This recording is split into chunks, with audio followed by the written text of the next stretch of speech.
हुँदैन भन्न सक्नुपर्छ। किनभने यही संसद, यही पार्टी, यही गन्दाहरूले, यही नेताहरूले चुनेर फेरि आयो भनेदेखि यिनीहरू नेपाल अर्को 5 वर्षमा नेपालमा चाहिँ ध्वस्त पार्दैन कि तपाईँ मिडिया हामी यस्ता इन्डिपेन्डेन्ट बोल्नेहरू हामी सबैलाई खत्तम पार्छ। मुलुक त ध्वस्त नै हुन्छ। यिनले लुटेर चाहिँ भाग्छन्। अस्ति पनि देउवाजीले त बिदाको दिनमा पनि आफ्नो पासपोर्ट बनाइ नै सक्नु भएको छ। यिनी को कहाँ भाग्छ मलाई थाहा छैन।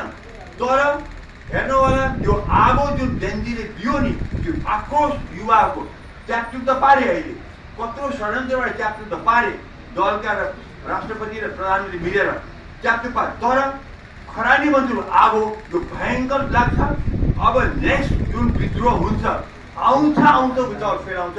कति छिटो आउँछ भन्न सक्दिनँ, कति स्ट्रेङ्थ बाँकी छ, कति शक्तिमा बाँकी छ भन्ने थाहा छैन।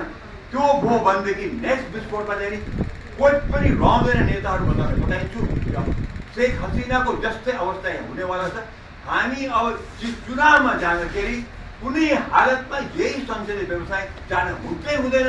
गयौँ भनेदेखि नेपाल डुब्छ। कार्यकारी बनाऊ, मन्त्रीहरू बाहिरबाट आउँछन्, त्यसमा यहाँ गर्नु न स्वच्छ व्यक्तिहरू मन्त्रीले मात्रै छोडेर के चाहिँ मन्त्री हुन सक्नुहुन्छ। बेसी झमेला